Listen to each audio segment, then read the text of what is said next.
Welcome to today's video lesson. Our topic is comparative writing. In today's lesson, we will first try to understand what comparative writing is, and then we will learn how it is written. Here we will see what is the structure of a comparative writing. In comparative writing, we compare two things.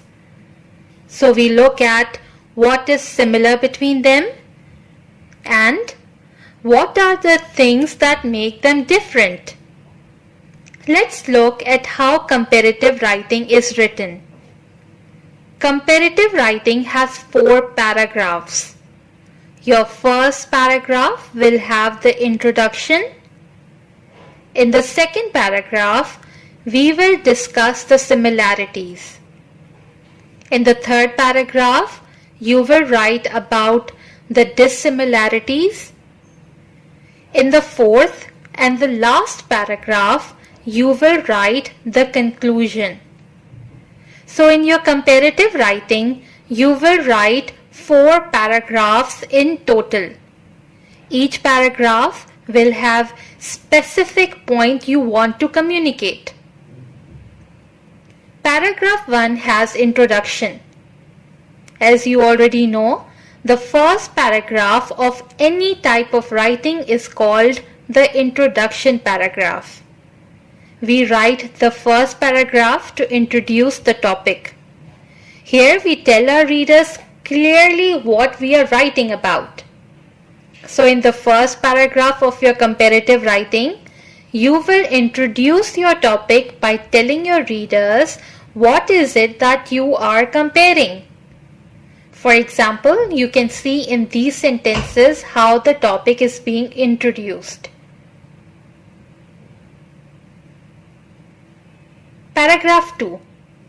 In the second paragraph of comparative writing, we tell our readers how are the two things that we are comparing similar or alike. For example, you can see in these sentences how you can write about similarity. So taking a simple example, if I am comparing apples and oranges, in the second paragraph, I will have to write about the things that are in common between apples and oranges. For example, I can write, the apples and oranges are same because they both grow on trees. I can also say that the apples and oranges are same because both are fruits. When you are writing about similarities, these are some of the key words that you can use. Paragraph 3. In the third paragraph of comparative writing, we tell our readers how the two things are dissimilar or different. For example, you can see in these sentences how the difference can be pointed out. So if I am comparing apples and oranges, in the third paragraph, I will have to write about in what way are apples and oranges different from one another. I will focus on the differences between them. So I can write, they are different because apples have a core, but an orange does not. One major difference between apples and oranges is that apples have an edible skin and oranges do not.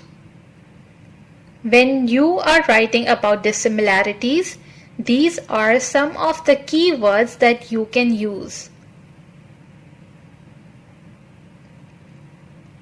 Paragraph 4 will be your last paragraph. As you already know, the last paragraph of any type of writing is called the conclusion paragraph. We write the last paragraph of the topic to remind our readers of our main point of writing. For example, for the last paragraph, you can begin your sentence like, to indicate to your reader that you are ending, you can begin your conclusion paragraph from these keywords and phrases. Let's look at an example of comparative writing now. Let's read it together. In this essay, I will be comparing online classes with regular classes at school. The online classes and the regular classes in school are the same because they both teach us important topics so that we can be successful when we grow up. In addition, they both provide us a routine of attending classes and doing homework.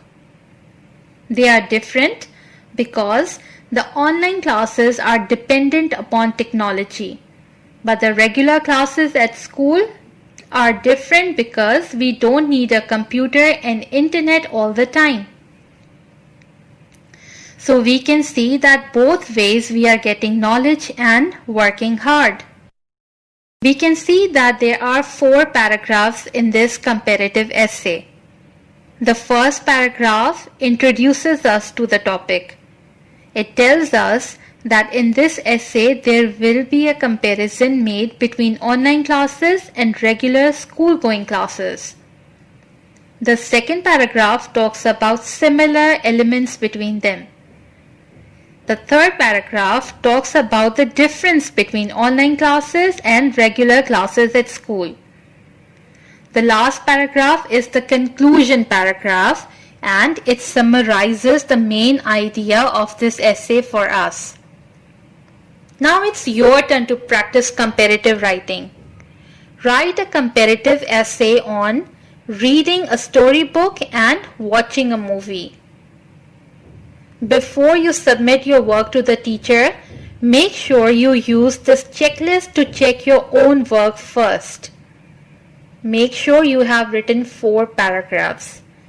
Make sure the first paragraph is the introduction paragraph. In the second paragraph, give at least one similarity between storybooks and movies.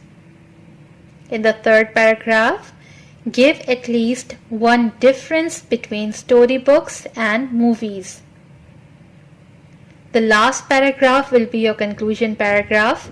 Make sure you summarize your main idea here. Also, you have to check your work for grammar and punctuation. That's it for today's lesson. Take care and happy learning.